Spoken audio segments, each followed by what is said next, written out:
Bonjour à tous, j'espère que vous avez passé une super semaine. Me concernant, très très très bien. Mais je vais poser la question au pasteur Philippe Leduc qui est avec nous aujourd'hui. Philippe, comment vas-tu? Bonjour, ça va? Ça va? Bien, T'as passé merci. une bonne semaine? Oui, ça a été, merci. Et au pasteur Camille Gétraud, Bonjour la fille. tu as passé une bonne semaine? Oui. Bonjour tout le monde. Bonjour maman. Alors aujourd'hui, les pièges de l'ennemi de la liberté. Quand on rentre dans une religion ou quand on connaît certaines religions, pour certaines personnes, on a l'impression qu'il y a beaucoup d'interdits. Alors qu'en fait, on pourrait le prendre sous un autre plan et nous allons aborder ça aujourd'hui. Alors, j'aimerais que tu me dises exactement qu'est-ce qu'un interdit pour toi? Un interdit, c'est quelque chose qui typiquement est assorti d'une condition. Du genre, ne touche pas au chocolassier sur la table, sinon tu seras puni. C'est-à-dire qu'un interdit qui n'y a pas de conséquences négatives, c'est fait dans ma tête quelque part de petit enfant qui est resté là-haut. Je me dis, bon, si je touche le chocolat, il ne se passe rien. Voilà. Pour moi, un interdit, c'est quelque chose qu'on t'interdit de faire, mais qui est assorti de sanctions éventuellement. Voilà. D'accord. Et pour toi, Philippe, une recommandation, qu'est-ce que c'est? Oh, c'est un conseil, mais pour moi, si on me dit c'est une recommandation, j'ai aucune obligation de le faire. C'est-à-dire que ça me laisse ma liberté de choisir ou pas d'aller vers cette recommandation. Donc, ça me plaît bien les recommandations, parce qu'on ne me dicte pas ce que je dois faire. D'accord. Aujourd'hui, on va parler de nouveaux chrétiens. Et du coup, j'aimerais que tu me lises, si ça ne te dérange pas, 2 Corinthiens 3, versets 15 à 18, s'il te plaît. Alors, 2 Corinthiens 3, versets 15 à 18. S'il te plaît. En effet, jusqu'à aujourd'hui, chaque fois que les Israélites lisent les livres de Moïse, un voile couvre leur cœur. Mais à chaque fois que les gens se tournent vers le Seigneur, le voile tombe. Le Seigneur, ici, c'est l'Esprit Saint. Et quand l'Esprit du Seigneur est présent, la liberté est là.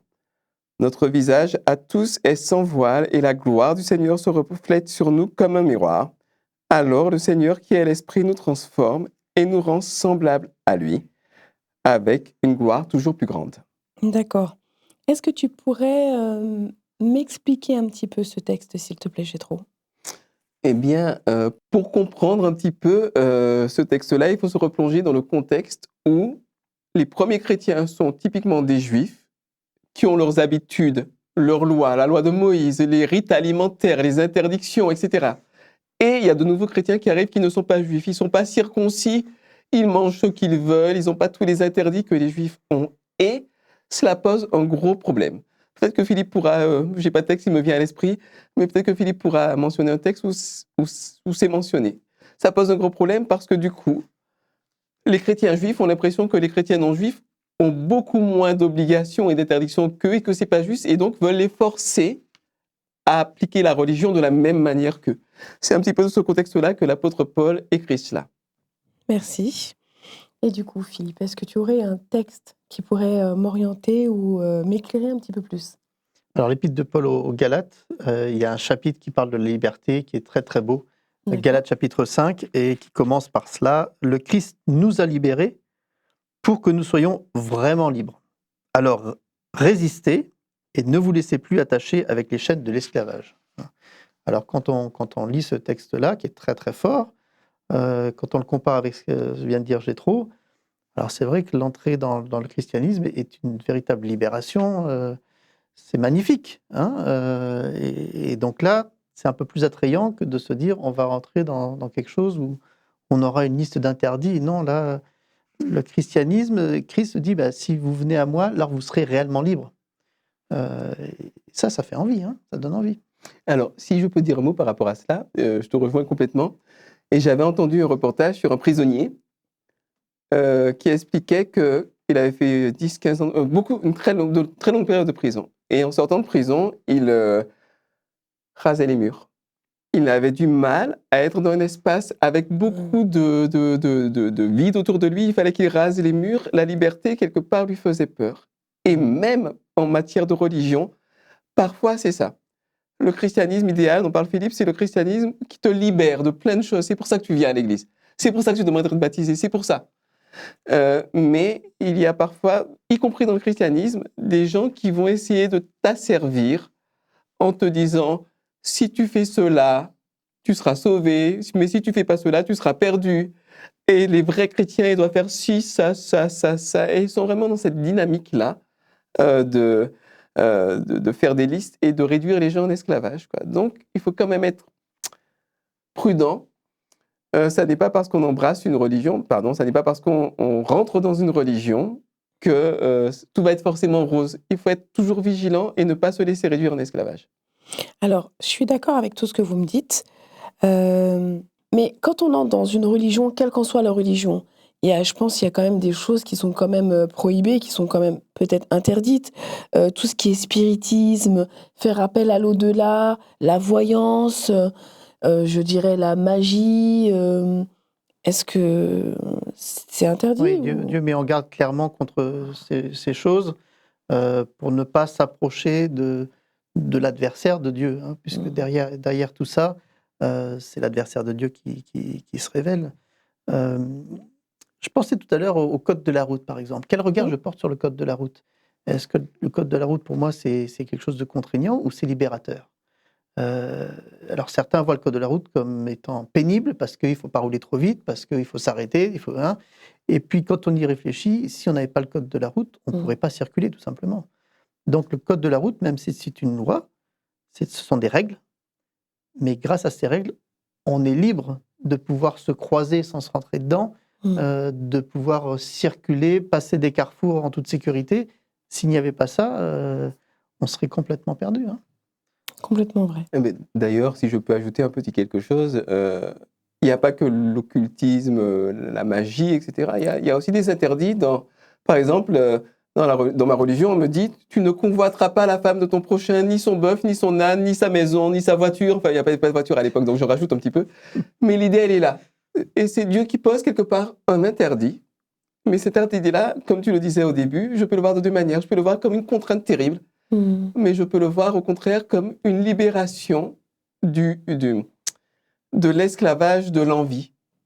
Parce que je peux sans cesse être dans la frustration. Oui, j'ai une voiture, mais il a une plus grosse voiture que moi. Oui, sa femme, elle est plus jolie que la mienne. Oui, ceci, oui, cela. Et finalement, ne jamais être heureux alors que j'ai tout pour être heureux. Et donc, les interdits dans la religion sont plutôt là pour baliser un chemin, comme le code de la route, pour reprendre l'image que Philippe a très bien utilisée. Mais ce chemin-là, il est balisé simplement pour que je sois bien, pour que je sois heureux. Et s'il y a quelque chose que je ne comprends pas, il n'y a pas forcément un chantage à l'obéissance en arrière-plan. Il faut juste que je mûrisse pour comprendre que c'est chouette d'avoir, je sais pas, des principes de vie, quoi, tout simplement. Qu'est-ce qui peut menacer ma liberté? Il y a tellement de choses qui peuvent menacer la liberté, mais on est notre premier ennemi quelque part, hein, parce que des fois, on a des choses qui nous passent par la tête qui en fait contraignent notre liberté. On a plein de choses qui peuvent, des mauvaises habitudes par exemple, hein, des réflexes qu'on a ou des choses qui ont pris finalement beaucoup de pouvoir dans nos vies et qu'on ne se rend pas compte, qui bouffent notre temps par exemple, des choses qui prennent trop de place. La télé? Il peut y avoir plein de choses, hein. Chacun a ses petites choses qui peuvent paraître très bien à petite dose, mais qui, quand ça envahit tout notre espace, là, il faut commencer à se poser des questions. Et surtout quand on ne peut plus s'en passer. Oui, quand ça devient une addiction, c'est moins bon. Et là, on touche à quelque chose de très, très sensible. Donc oui, notre liberté peut être menacée par ces choses-là, et des exemples sont multiples, hein. D'accord. D'ailleurs, par rapport à ce que tu viens de dire, je pense aux réactions émotionnelles. Il peut y avoir l'addiction au smartphone, on est tous un petit peu accro en ce moment, là, avec ça, bon. Je ne vise personne en particulier, mais enfin, moi en premier, quoi. Mais il y a aussi des réactions, les émotions. Si par exemple, quelqu'un me regarde un peu de travers et que tout de suite je suis dans la colère, dans la suspicion, dans l'angoisse, dans le complexe, je suis esclave de mes propres émotions négatives parce que je n'ai pas appris à les discerner, à les gérer et à être le maître de ma propre vie psycho-émotionnelle. Et donc, voilà, je peux être même l'esclave de mes réactions. En ce sens-là, je peux au contraire, en étant proche de Jésus, je vais vous expliquer pourquoi en une phrase, c'est que Jésus m'aime. Et quand Jésus m'aime, je me sens bien dans ma peau, j'ai rien à prouver à personne. Et du coup, quand je suis proche de Jésus, je suis moins l'esclave de mes réactions, de peur, on va me juger, etc. parce que Jésus me libère. Là où est l'Esprit du Seigneur, là est la liberté. Ça qui est magnifique. Alors, ça, c'est très bien en théorie et j'apprécie et merci, mais comment les enfants de Dieu peuvent apprendre à discerner, je dirais, les pièges du malin, le piège de Satan, pour ne pas s'enfermer dans toutes ces choses qui peuvent les rendre addicts, que ce soit le téléphone, la télé ou n'importe quoi. Comment on peut discerner? Alors, on a ce qu'on appelle une conscience, et là, tout le monde en a une, Oui. j'espère. Et souvent, quand il y a quelque chose qui est nuisible pour nous, Mhm. on le sait foncièrement. Mais parfois, l'envie passe au-dessus de ça et on dit ok, je sais que c'est pas bien, mais j'en ai tellement envie. Et on plonge là-dedans. Donc, je dirais, pour discerner, il faut simplement écouter notre conscience et elle est de très bons conseils, souvent.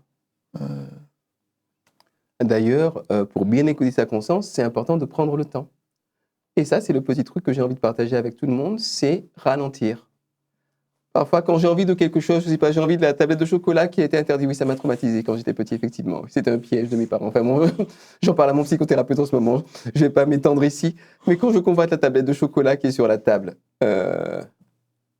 parfois, en étant juste un petit peu plus lent, en ne cédant pas rapidement à l'envie, en ralentissant, en prenant le temps de décortiquer tranquillement, je finis peut-être par la prendre, mais avec plus d'intelligence. Non, peut-être que je me dis, je ne la prends pas et mes parents me récompenseront en m'en donnant une partie. Voilà. Donc, bien souvent, nos réactions sont rapides, nos envies, nos réflexes sont rapides. Moi-même, je me retrouve parfois, je le disais tout à l'heure, à prendre mon téléphone, je ne sais même pas pourquoi je l'ai pris. Je n'ai même pas vu à quel moment je l'ai pris. Mais quand je ralentis, quand je prends un peu le temps de me poser, d'analyser tranquillement les choses, alors je ne suis plus l'esclave de mes envies, de mes pulsions ou bien du regard des autres.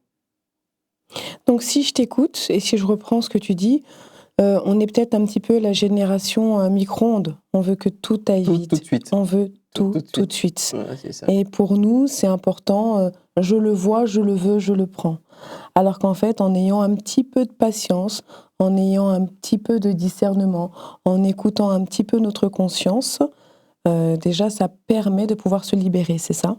Mais oui, regarde par exemple mon ami Philippe qui est là. Supposons qu'il me dise quelque chose qui ne me plaise pas. Oui. Bon, ça arrive assez régulièrement en fait. Il me dit une chose qui ne me plaît pas. Je peux arriver tout de suite à une conclusion, me dire ah ben il m'en veut. Il m'en veut, il ne m'aime pas. Ou il est jaloux. Ça, c'est la version rapide. Oui. En étant un petit peu plus patient, un petit peu plus lent, prenant le temps de parler, on arrive finalement à comprendre qu'on vit dans deux univers. On est tout à fait d'accord, simplement peut-être qu'on énonce les choses différemment, peut-être qu'on vient de cultures différentes. Mais ça se fait dans la lenteur et dans le calme, ça se fait pas dans la précipitation, arriver tout de suite aux conclusions. Et ça, c'est pas évident à notre époque, parce qu'à notre époque, quelqu'un balance quelque chose sur quelqu'un sur WhatsApp, ça part à toute vitesse, c'est répercuté dans 3, 4 groupes, puis dans 20, 30 groupes, ça va à toute vitesse, et les gens disent « Ah oui, il paraît que telle star a fait telle chose », ils prennent même pas le temps de se documenter pour savoir de quoi on parle, ça va trop vite. Et c'est comme ça que Satan nous plante bien souvent, en ne nous laissant pas le temps de l'analyse tranquille, posée, méthodique, sereine. Voilà, c'est mon petit truc, ma petite astuce du jour, c'est ralentir. Ralentir et peut-être, je dirais, faire confiance à Dieu. Je vais reprendre ton code de la route. Souvent, il y a le code de la route, il est là pour nous guider au quotidien. C'est un peu comme la Bible qui va te guider au quotidien tous les jours. Mais tu as le choix de soit écouter ce qu'elle te dit, soit tu as le choix de griller ce feu rouge. Mais en gros, si tu as eu un accident parce que tu as grillé un feu rouge, c'est pas la faute de la Bible ni du code de la route.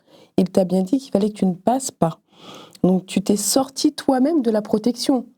C'est pas la Bible qui t'a sorti du chemin ou le code de la route. Mais si tu roules à 50 km/h et que tu ne grilles pas le feu rouge, peut-être, je dis bien peut-être, que même si tu as un accident d'une autre personne qui n'a pas respecté le code de la route, ça sera beaucoup moins dramatique que si toi aussi tu aurais fait la même chose que cette personne. Je me trompe ou je ne me trompe pas? Non, les règles sont là pour nous protéger. Hein. Pour nous protéger. Maintenant, c'est vrai que le regard qu'on porte sur ces règles, si on a un regard négatif dès le départ, notre principale envie, ça va être de contourner ces règles sans se faire attraper. Mais si on a conscience que ces règles-là ont été faites par quelqu'un bienveillant pour notre bien, et c'est le cas des lois qui émanent de Dieu, puisque Dieu, ce sont des lois d'amour.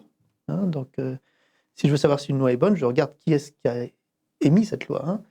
Si c'est Dieu qui l'a émise, alors Ça ne peut forcément, être que bon. ça sera bon pour nous.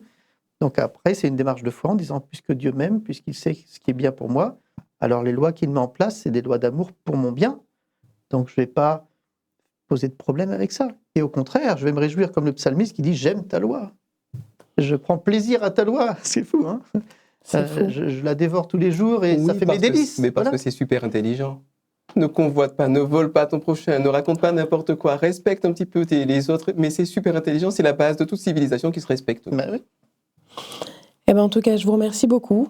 J'ai tout compris et quand je vais sortir d'ici, je vais mettre ma ceinture de sécurité. Très important. Très important. Et en suivant correctement mon code de la route, je te remercie énormément. Merci beaucoup, Jétro. Je te souhaite de passer une excellente semaine. De même. Philippe, très bonne semaine à toi. Merci d'avoir été avec nous pour cette émission. On vous souhaite à tous de passer une excellente semaine et de nous écouter soit à la radio, de nous regarder sur YouTube et d'aller faire un petit tour sur Instagram. Très bonne semaine à vous.